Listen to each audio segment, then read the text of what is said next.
Hey everyone, so in this section we're going to be comparing accounting and finance as potential undergraduate majors. Now if you've already done some research, you'll probably find that a lot of people group together these two fields of study for good reason. There are some similarities between the two, but there's definitely a lot of distinctions that you should be aware of as well. And so this is going to be particularly interesting for those of you who are doing some preliminary research and you're trying to understand the key differences that you should be aware of between these two fields of study. Now the first distinction that you should be aware of is the fact that accounting itself as a profession is a fairly regulated industry. And what this means is that many people who want to be accountants or who want to get into a role that's very heavily involved in the accounting process will typically be required to have a CPA. Now CPA is a license that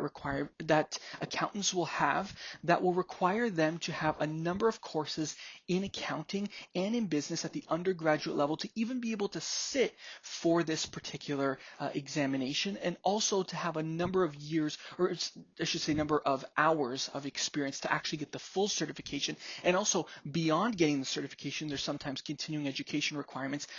in the years to come after that as well. Now this is going to be a contrast to many of the positions within finance, because of course finance itself is such a broad field that in a lot of cases the certifications or the credentials required to get some of these positions aren't necessarily tied to a specific undergraduate field of study. Now, when you look at the field of finance, that can encapsulate anything from personal finance, so financial planners as an example, to sales and trading, to a financial analyst that'll work within an organization, to investment banking. And of course, these positions, although they all fall within the finance field, are all extremely different from one another. So somebody who wants to go into financial planning, as an example, might be getting their financial planning license and fulfill the requirements that way, which again wouldn't require them to actually have majored in finance or even business for that matter, and they'll be able to study that on their own. Somebody who might be studying for the CFA, which is a Chartered Financial Analyst designation, which is often regarded as the gold standard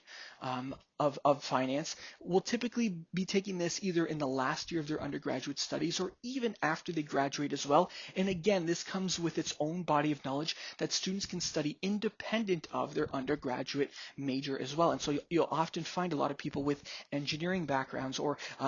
economics backgrounds or other subject areas as well that they would have studied at the undergraduate level stack this with a CFA to maybe even get some entry-level positions or get their foot in the door, or provide them with the context necessary to put them on par with some of their counterparts from some of the business schools that they might be competing with.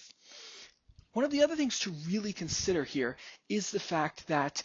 if you're looking at going into some of the more prestigious positions within finance, in some cases these positions will typically, in these sectors and industries, will typically look at where the student actually graduated from. So as an example, somebody coming from the Wharton School as an example, or somebody coming from Stanford or coming from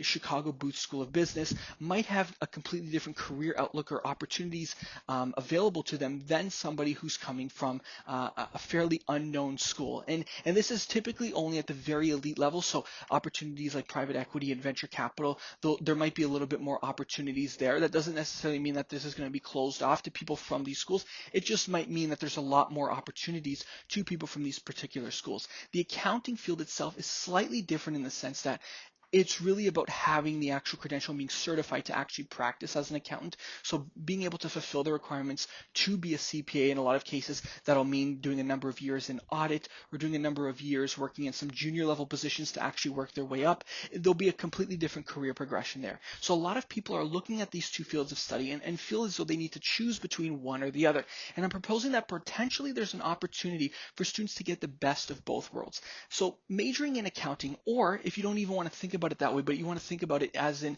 getting the requirements to be able to sit for the CPA, which would naturally result in a lot of cases in people majoring in accounting, will allow people to open up the route of CPA, but also they'll have the opportunity later in their education, whether it's at the undergraduate level or even after that as well, to be able to take some of the additional credentials specific to finance. So the CFA would be an example. If you want to go down the personal finance route, the CFP might be an example. There's some other credentials as well, which we're not really going to talk about as well, but depending on which specific roles you're looking at as well, there are definitely a lot more of them that you can research on your own. These are just two of the ones that come up the most frequently if you're looking at personal finance and just finance kind of in general. Even if you want to go into investment banking, CFA is typically one of the credentials that are often talked about. And so this will allow students to actually do their undergraduate degree in accounting, but also fulfill some of the other requirements to open themselves up to some finance positions if they decide that they don't like the field of accounting, maybe after an internship or after gaining some experience, they'll have some opportunities to kind of pivot in other directions. Now, this might be a contrast to students who are looking exclusively at finance, because if you're looking exclusively at finance, you might not have the required courses necessary for you to actually be able to sit for the CPA, and this might require you to either come back to school as a continuing education student to be able to meet these requirements. And you might also find that the education that you have is, while it's good and it's going to provide you a ton of context, might not necessarily be what you need specifically to be able to get a lot of the specific positions that you might be looking for. So if you're able to kind of combine the two, meet all of the requirements you can to be able to sit for the CPA, but also be able to study the relevant knowledge needed to get the specific credentials within finance, and maybe even minor in finance as well, to have the relevant context necessary to be competitive for some of these positions, then perhaps you have the best of both worlds.